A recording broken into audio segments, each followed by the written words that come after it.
ছুটির দিন মানেই বাড়িতে কিছু স্পেশাল আইটেম রান্না হবেই।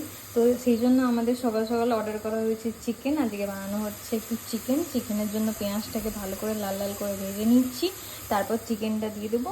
তো চলো আজকে তোমাদের সাথে এই ছোট্ট একটা চিকেনের রেসিপি, জানি সবার বাড়িতেই চিকেন রান্না হয়, তাই ছোট্ট একটা চিকেনের রেসিপি শেয়ার করছি।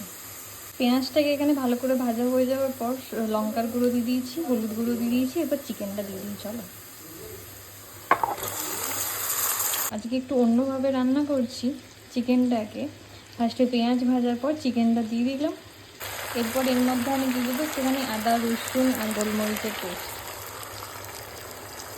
চিকেনটা এখানে কষানো চলছে, এর মধ্যেই দিয়ে দেবো ভেজে রাখা আলুগুলো।